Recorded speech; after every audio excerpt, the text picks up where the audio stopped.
here on the world stage.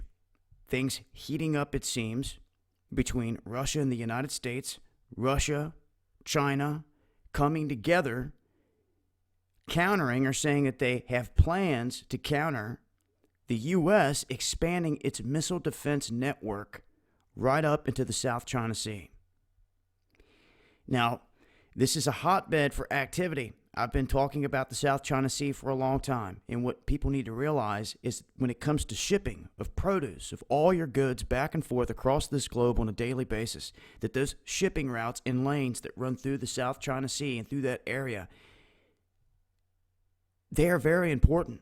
And whoever controls those waterways controls those shipping lanes. Now, some could say, well, they can just go another route. It's not that easy. If it was that easy, they would be doing that. And see, one of the quicker routes to take would be up through the Arctic. But guess what? Guess who's been clamping down up there? Russia. Left and right. Massive drills over the past couple years. They also just sent a big destroyer ship off the Kamchatka Peninsula to reach out and touch Alaska from there. Now, here recently, the United States, well, there was a story put out here how they were caught painting their aircraft the same colors as the Russian MiGs. Now, some would say that that was a plan right there to have their planes shot down out of the sky.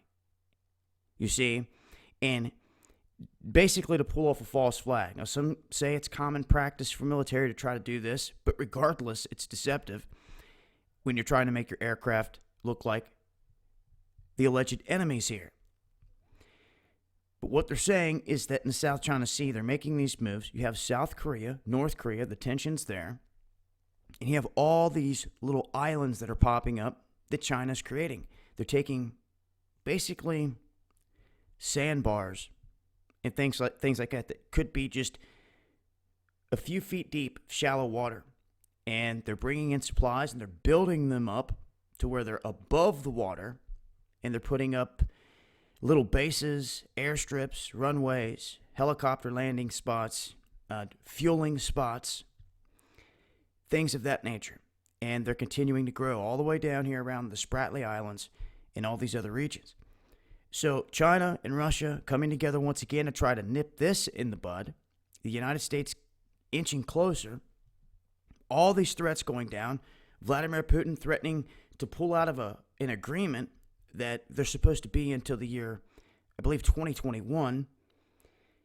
Things really heating up here on the world stage. I talked about how 40 million people were used in a drill over a 3-day period.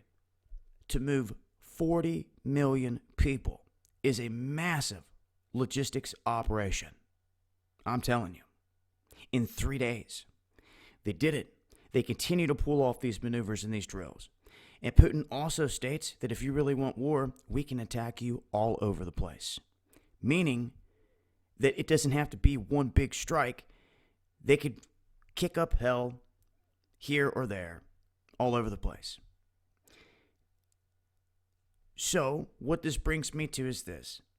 Russia definitely seems to be preparing for something big. They seem to know that something's on the doorstep. They're making massive moves. They've always been in drill mode.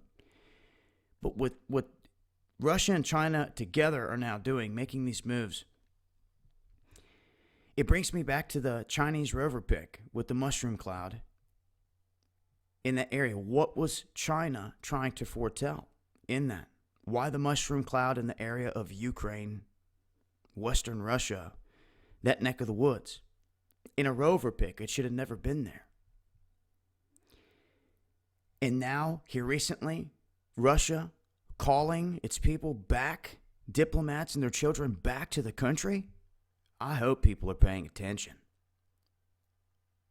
You only make moves like that when it's getting ready to go down big time.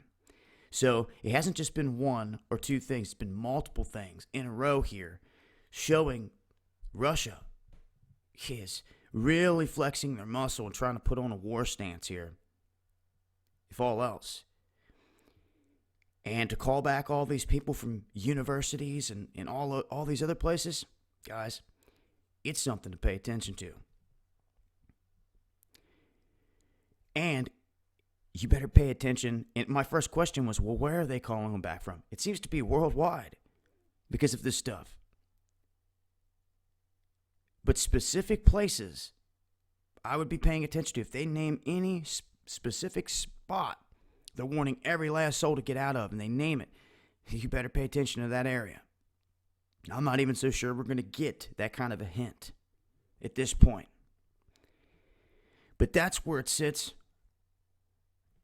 I will continue to update with more info, and I will probably do a separate video talking about the recent news of them trying to evacuate everyone. I'm going to try to, or calling people back, try to get more information on that, and I'll update on that.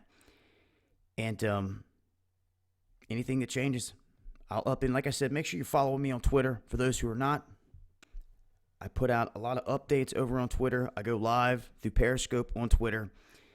And I'm also going live on Dabu777. Last night's live stream is being edited for good reason. For those that had tuned in, it was a great show. I know other people are wanting to see that. It'll be reposted on 777 once all that is finished. And make sure to tune into Underground World News live on 777 this Friday. I'll be joined by the crew and maybe a couple other guests, and be updating all the way around this recent trip down to Florida. I'll be talking about that this Friday in detail, and other updates as well. Also, make sure to check out our recent sponsor here at the Essential Drug Store. Serves as a good avenue for anyone out there to get their medicines through a licensed pharmacist. You're talking heart medicine, antibiotic kits, insulin, I mean, you name it.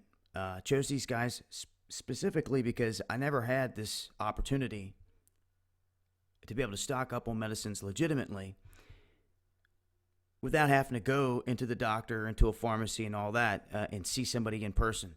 So I figured it was a good fit to help everyone out there. A sponsor has to work full circle, has to work for the people, and, you know, it has to work for the sponsor in order for it to work full circle for us to get any funding to go out on the road and cover events.